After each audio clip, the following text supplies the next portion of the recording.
Hello there, Cosmosis Cast, bringing another dance break to ya. And let's see. So, quick check in. Um, it's fall out there. It's kind of a slow fall, beginning of October, and still pretty mild hoodie weather here in Anchorage. Um, but that's where we're at. Rainy day. For me, I feel like I'm very low energy because I just started working at a pizza place that does microbrews and gives you a free drink at the end, and so I'm like taking advantage of that, learning the drinks and stuff. But yeah, so I ended my night with like heavy, pizza and beer, basically. And I feel like I can feel it in my voice. I just feel like but that's kind of where I'm at today. As well as I have a little bit of a vulnerable share that I just feel like in modeling what I am really interested in doing. This is it, like honoring what's showing up, basically. And talk about honoring what's showing up. Birds, lots of them. Cool. Sorry. So, anyways, basically, there's this guy who I don't know if I've mentioned on here before, but we had like this little flash in a pan, hot thing, very beginning of the year, and that shit does not happen to me normally. Like, generally speaking, it is hard to impress me. But it disappeared fast as it came. Was kind of disappointing, and it's very vulnerable because he could be watching this. Maybe not. I think maybe probably not, but it's possible. So makes it extra vulnerable as a share. But the reason that I bring it up is because, I've been pretty good and just like cruising along and enjoying life, but he still pops into my head every once in a while, and like in the last 12 hours, and usually like he's not in my dreams like ever, ever. But last night, like, he was kind of like this standing theme. And so I'm like, okay, so why is he showing up for me? What is there still for me to work out around that? How's that showing up in my body even? It's like this exploration of, the love that went away, or the love that's not there. The love that I, didn't know existed and got really excited about, and then quickly got that pulled out from under me and just poofed, gone. And like, how to not get stuck on that? Like, oh man, like, what a bummer. Like, now I know that exists, and I know I can't have it. Yeah. So, I don't know, in the spirit of autumn and letting things drop away that aren't serving us, honoring, the extent to which they did serve us while they were bright, beautiful green leaves. But knowing that there is a time to move on and to rest and to turn a new page, make space for the coming life. Yes. Honoring what's showing up, honoring what's not showing up, just the same as perfection. So yeah, I'm gonna do that with a song by Emanicipator called Soon It Will Be Cold Enough to Build Fires. So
returning to ourselves,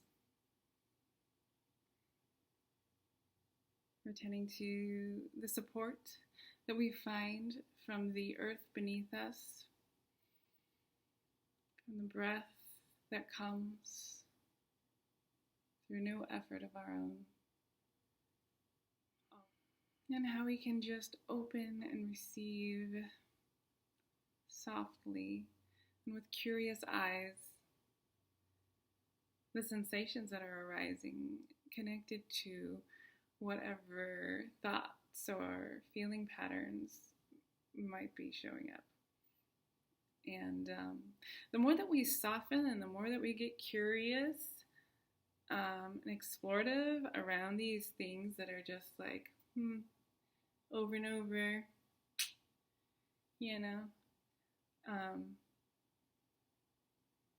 the more that we can actually transmute it. So that's what I'm working on. I'm actually receiving the good of, a short flash in the pan relationship that really fired me up on all fronts in a lot of ways. I mean, of course, there's a couple of kinks. Of course there was, because otherwise it wouldn't have disappeared like it did. But, hello, by the way, if you happen to be watching. But, yeah, so this is what we make it, basically. And I'm very intent on receiving the joy and receiving the goodness of this moment in every way I can. And, welcoming the challenge, welcoming the opportunity for growth. If for whatever reason I find something is a little stucky and something's not quite feeling in the vibration that I'm seeking to craft for myself, then, okay, here's something to work with. Good, because if we didn't have nothing to work with, what the frick would we be doing? Anyways, what I describe here and what I've kind of been describing, I realize in a lot of my videos recently, is basically all components of a practice that I've been crafting as a private, explorative, really healing session for people that I'm calling SoulRock. And it's basically something where we allot 60 minutes to basically get centered, to find that soft place where we can just rest, so we can get like that curious beginner's mind activated, where like that childlike wonder at, oh my gosh, like these are my hands, I can feel them. What are the possibilities here? That kind of thing. And then also feeling the safety and the support of the breath and the ground beneath us, and tuning into wherever our attention takes us in our body, tuning into what impulses we might have for movement around the sensations that arise, and really learning to trust that and just go with the flow and honor the perfection of it and how this unfolding is moving us exactly where we need to go. So that is the practice that I'm starting to really align with. It's called SoulRock.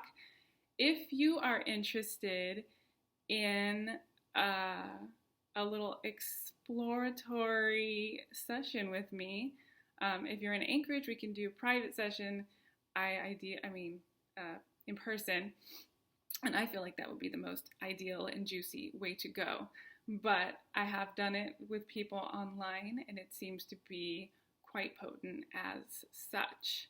So if you want to do it online with me, you feel like a resonance, then by all means, contact me. We can talk about it.